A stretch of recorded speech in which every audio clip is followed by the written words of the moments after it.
When people think about revolutions in warfare, they imagine the first jet engines, the first nuclear test, Sputnik in orbit, the first Gulf War with laser-guided bombs on CNN. Those moments came with fanfare, a sense that history had just shifted. But the most consequential shift in warfare since the nuclear age arrived quietly, through little workshops, YouTube tutorials, Telegram channels, and cheap components sourced online. It arrived via teenagers, militias, smugglers, and small companies improvising with hardware that costs less than a nice phone. This revolution arrived as the drone. Not just the big gray predators and reapers, though those were part of the early story, and 30 years ago they were very secret. We're talking about the cheap, expendable, modified, improvised flying machines that anybody can buy, hack, and deploy.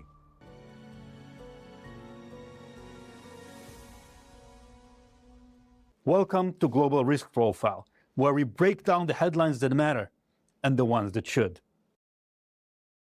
Now let's go to a fictional story and bring it back to today's reality. We go back to our favorite author in this podcast, Tom Clancy. He was not a control theory guy, but he grasped something deeply important about war. Escalation can come from misinterpretation under time pressure. In his book, The Sum of All Fears, the plot hinges on a false flag nuclear attack designed to make the United States and the Soviet Union blame each other and stumble into war. A lost Israeli nuclear device from the 1973 war is secretly rebuilt by terrorists and detonated at the Super Bowl, while coordinated attacks in Europe are staged to look like Soviet aggression. The deception only begins to collapse when the hero Jack Ryan traces the bomb's isotopic signature and realizes it wasn't a new Soviet weapon, but an old Israeli one. The scheme was basically a manufactured crisis meant to destroy peace by triggering escalation through misinterpretation. The core pattern looks like this. Events create ambiguous signals. Humans interpret those signals under stress. Each side's interpretation feeds back into the other's picture, and the loop tightens until escalation feels forced on both sides. Now, let's bring drones and autonomy into that model. Picture two opposing drone swarms operating along a tense border. One drone loses GPS lock due to spoofing and drifts towards a sensitive site. To the opposing swarm's algorithms, that looks like a probe. The defending swarm responds, perhaps automatically, with a short jamming burst to protect itself. The first swarm registers hostile jamming and switches to evasive or defensive behavior. That could mean spreading out, changing altitude, or shifting closer to their own protected assets. To the defending system, those evasive maneuvers look like more aggressive positioning. It tightens its defenses, maybe even preemptively targeting what it now classifies as high-risk contact. All of that can happen at machine speed. By the time a human sees the trend, a few seconds or a minute later, dozens of autonomous decisions have already been made on both sides. Nobody sat in a war room and said, let's escalate, but the system escalated anyway. Clancy wrote that story at the strategic level with submarines and nuclear weapons. Autonomous drone warfare creates miniature versions of the same story at the tactical level, potentially hundreds of times per day. The danger isn't that someone wakes up and decides to start a war. The danger is that imperfect, stressed humans are trying to supervise ultra-fast machines in a noisy environment full of deception. You can't fix that with better hardware. You need doctrine, you need design, you need restraint. Which brings us to the next question. How do different states choose to design these systems? Once you see that machine speed feedback loops can spiral the way nations design their drones and their rules of engagement, becomes the heart of the story. Not all drone systems are created equal. Some states try to build robust systems. That means conservative rules of engagement embedded in software, multiple layers of verification before lethal effects are triggered, and clear off-ramps and circuit breakers when sensors disagree. Also, a bias towards de-escalation under uncertainty. Other states may build looser systems with faster, more aggressive automated responses, a greater willingness to operate in gray zones and ambiguous airspace, and higher tolerance for collateral risk. And a doctrine that treats ambiguity as an opportunity rather than a red flag. On a different axis, some actors are technically competent, with good sensors, good comms, and well-trained operators, and others are crude, using hacked-together systems with poor discipline and bad situational awareness. I guess some smugglers, maybe. If you sketch that out, you get basically a 2x2 matrix. Robust and competent. For example, the US, the UK, France, Japan, Australia, and in many domains, Israel. Loose and competent. China in some areas, Russia in some of its areas. Robust and crude. Perhaps newer NATO drone users trying to behave responsibly with limited tech. And loose and crude, like militias, cartels, insurgent groups, and other non-state actors. The fourth category is the pure Clancy risk in miniature. Lots of firepower, very little discipline, and almost no concern for escalation. As an example, in November 2025, a swarm of unidentified drones approached US Navy ships in the Red Sea. The ships held fire for 14 minutes while trying to establish positive ID. The drones turned out to be Houthi, but 14 minutes was an eternity in machine time. This is a demonstration of the robust versus loose dilemma in real life. Thus, the more subtle danger is the interaction between categories. A robust competent system facing another robust competent system can, in theory, remain stable if both sides care about avoiding accidents. A robust system facing a loose system is under pressure. It wants to de-escalate, but may be repeatedly probed and tested. A robust system facing multiple loose or crude actors at once risks information overload and misattribution. Who actually did that? You can hear the strategic worry in how critics talk about this. Erik Prince, in that 2025 talk, wasn't subtle. He argued that Western militaries have been slow to adapt to cheap drones and that innovation is coming from small teams and private companies long before big defense bureaucracies take it seriously. He pointed out that the US Air Force initially wanted nothing to do with armed predators and that it was the CIA and General Atomics that pushed that evolution through. You can agree or disagree with his conclusions, but the deeper point is hard to escape. If democracies move slowly and insist on high standards, while authoritarian or non-state actors move fast and accept higher risk, then robust and loose systems will collide in a very unstable way. That's not a reason to throw out our standards.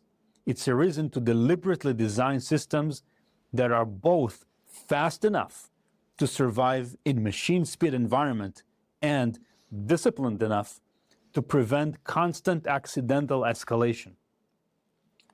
So what does that mean in practice for different kinds of states? Let's bring this down from theory into concrete national choices. Starting perhaps with medium powers. For example, France, the UK, and their peer countries. They're not, at the moment, superpowers in purely industrial or demographic terms, but they're expected to operate as serious military actors in coalition settings, in Europe, in the Middle East, in the Pacific, they can't afford to be free riders. They have to help. That means they need to build ecosystems, not toys, not just a handful of high-end drones, but layers of cheap drones, loitering munitions, naval drones, and ground robots, all tied into NATO's command and control systems. Their job is not necessarily to outproduce China in raw numbers. Their job is to make coalition warfare workable in machine speed world. Now let's go to countries living at the edge of conflict. Israel is already living in this environment. It faces Iran, Hezbollah, Hamas, and other actors who are willing to operate with looser constraints, sometimes quite competent in specific niches and often backed by a state sponsor that is willing to ship drones and know-how across the region. We saw Houthi drones reach Tel Aviv in 2024. We see Hezbollah using cheap quadcopters and loitering munitions near the northern border. And we see Iran exporting drone designs and components to proxies from Yemen to Lebanon. Israel's drone doctrine has to be multi-mode by definition. One mode for Iran as a state actor with strategic system, and another for semi-state actors like Hezbollah, and another for more chaotic environments like Gaza, and a mode of extreme caution anywhere. Russian and American assets may be nearby. At the same time, Israel has to maintain detailed telemetry and video logs as a matter of survival in the information space. In a region where everyone is accusing everyone else of war crimes, having clear time-stamped evidence of what actually happened isn't just nice to have. It is a strategic necessity. Israel can't afford to be loose, but also can't afford to be slow. That combination, fast and disciplined, in a region full of loose actors, is exactly the situation we described earlier as highly unstable if you get it wrong.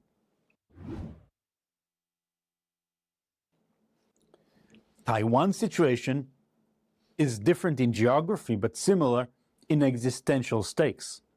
It faces a much larger adversary with growing drone, missile, and naval capabilities, an adversary that has studied Ukraine, Gaza, Nagorno-Karabakh, and experimenting with its own drone swarms and unmanned surface vessels. Taiwan cannot win by trying to mirror the PLA system for system. It will always be outnumbered.